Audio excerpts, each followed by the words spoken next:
I'm now 31 years old, but this story takes me back to 2014 when I was 26. At that time, my ex-fiancée was 23. I had just finished my 4-year stint in the military. The journey started 3 years earlier when I returned home to take time off. Back then, she worked as a horse trainer and did some odd jobs on the side because training horses wasn't a high-paying gig. We met during my days off, and despite the odds of distance, we decided to give a long-distance relationship a shot. I had this plan. I would help pay for her apartment rent, which would become our home base whenever I came back. It was a commitment, a promise I made. We started dating, and I vowed to marry her once my military service concluded. During my time in the military, I took on a role that felt natural to me. I contributed to half of her rent and also chipped in for half of her car payments. In my traditional mindset, I believed in taking care of my own, and she had become a significant part of that equation. It was more than just financial support. It was a way of expressing my commitment and love. Neither of our parents were well off financially, but she was close to her family. She often traveled to the countryside where they lived, and this partly explained why she didn't have a well-paying job. She sought something that would allow flexibility with her time. Her family was tight-knit, consisting of a younger sister and 2 younger brothers. After I finished my military service as a gesture of gratitude for her patience and faithfulness, I bought her a $7,000 engagement ring. It was a token of appreciation for waiting for me while I served. However, things started to feel different when I moved in with her after leaving the military. I began to notice some odd behaviors. Firstly, she seemed constantly engrossed in her phone, texting someone. Additionally, she insisted on making frequent trips to her parents' place, staying there for at least 2 days every week. This struck me as peculiar. To complicate matters, she regularly used the car that I had helped pay for, leaving me without transportation. I found myself having to rely on coworkers for rides. It was a situation that left me feeling uneasy and questioning what might be going on. The troubles arising from these issues began to strain our relationship, making me question how well I really knew her. It seemed like the person she showed me during my brief visits after returning from the military was only a fraction of who she truly was. Despite meeting her parents a few times, she hesitated whenever I suggested joining her on visits to their countryside home. This reluctance, coupled with her frequent phone use and the extended stays at her parents' place, fueled my growing unease. As I pondered these concerns, it became clear that something wasn't right. It seemed possible that she either didn't care for me as much as I believed and was merely using me, or there was another layer to her life that I wasn't privy to. It turned out to be a painful truth. She was doing both. The issue with the car further highlighted the growing problems. Even though I had contributed significantly to the car payments, it was registered in her name. The situation escalated when she insisted on using the car alone, showing little consideration for the fact that I didn't have a vehicle of my own yet. This discrepancy added to the mounting evidence that our relationship was not as solid as I had hoped. I was hesitant to take out a loan to buy a car, as I preferred paying in cash. However, she insisted, leaving me with no choice but to get a car loan. This decision did bring some improvement to our situation, providing me with the mobility I needed to continue with my daily activities. One Thanksgiving, we decided to celebrate at her parents' house. They turned out to be warm and welcoming hosts, and I spent quality time with her younger brother, who was 14 years old. They had a room prepared for us, marking the first time I had an extended stay with her family. The Thanksgiving gathering went well, and I felt positive about our relationship. It made me wonder why she wasn't keen on inviting me to see her family more often. That evening, after arriving at her parents' house, I found myself in the room we were sharing. It was her childhood room in her parents' home. Despite the positive atmosphere of the day, little did I know that this night would reveal more about our relationship than I had ever anticipated. It was getting late, and I began to wonder when she would join me in bed. Curiosity led me downstairs to find her, and there, to my surprise, I encountered a man I had never met. He was almost the same age as us, engaged in a conversation with my fiancée, her younger sister, and her youngest brother. She introduced him as Jake, but had never mentioned him before. Oddly, she referred to him as like family. When I joined them, my fiancé seemed uneasy and abruptly suggested we go back upstairs, cutting off the conversation. This sudden change left me with a nagging feeling that something wasn't quite right. Once upstairs, I couldn't shake the unease, so I asked her about Jake's identity. She hesitated before saying he was her cousin. However, her body language betrayed discomfort, and it was clear she wanted to steer away from the topic. The situation left me with more questions than answers, deepening the sense of unease in our relationship. The next morning, while out on a walk with her younger brother, my suspicions lingered. I decided to dig a bit deeper and asked him about the guy, wanting to confirm if he was indeed their cousin. Much to my surprise, he shook his head and revealed that the guy used to date my fiancée back in high school. As her younger brother was quite inquisitive, I used this to my advantage and probed for more details. I asked him why they had broken up, and he shared that the guy had chosen to start dating another person while still in a relationship with my fiancée. It turned out he had cheated on her, and when he found someone else, he broke up with my fiancée and left town. Over the past 3 years, he had faced more challenges, losing his job and breaking up with his new girlfriend, which led him to move back to his parents' house. The revelation painted a different picture of my fiancée's past, and it explained her discomfort the previous night. It was a moment of realization that the person she had introduced as a cousin was, in fact, an ex-boyfriend with a complicated history. This discovery left me grappling with the newfound knowledge and questioning the honesty in our relationship. It all started to make sense now. I began to understand why my fiancée frequently visited her parents. When I questioned her younger brother about her visits, he disclosed that she went almost every week. However, he added that she never slept at her parents' house. Instead, she either stayed at a friend's place or returned home the same day. Knowing that my fiancée typically spent 2 nights when she traveled, it became evident that she was staying over at her so-called cousin's house. After this conversation with her younger brother, I was upset, but I tried not to show it. The realization that she might be cheating on me lingered in my mind. I didn't want to confront her too soon, fearing she might come up with excuses.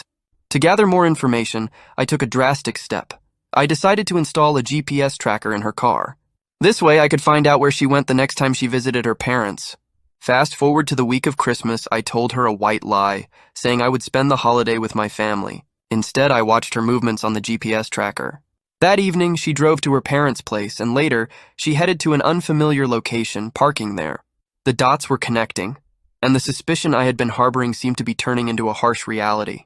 I followed her to the unfamiliar location where she had parked, and to my surprise, it was on the street where her ex-boyfriend lived. Coincidentally, a Christmas party was in full swing, and many cars, including hers, were parked outside. Despite my hesitations, I took a risk and decided to invite myself to the party. Entering the house, I found myself surrounded by unfamiliar faces, but I managed to blend in. Suddenly, my fiancée and her ex-boyfriend appeared, with his arm around her shoulders and her hand across his waist. Both were wearing matching Christmas sweaters, giving off the appearance of a couple. I didn't mean to create a scene, but the shock of seeing them together overwhelmed me. In a moment of frustration, I confronted her, asking whether he was still her cousin, her ex-boyfriend, or if they were back together. She seemed at a loss for words, stammering that it wasn't what it looked like. As my frustration escalated, a few guys tried to calm me down, but I yelled at them not to touch me. The revelation and the sight of her with her ex-boyfriend left me grappling with a mix of emotions and the painful realization that our relationship was a sham. In the midst of the chaotic scene at the Christmas party, I declared to everyone that she was my fiancée, but now my ex-fiancée. She was visibly embarrassed and tried to retreat into the house. More people intervened, attempting to remove me from the situation, but I continued causing a scene, hurling hurtful words at her and labeling her with derogatory terms. Humiliated, she sought refuge inside the house, beyond my reach.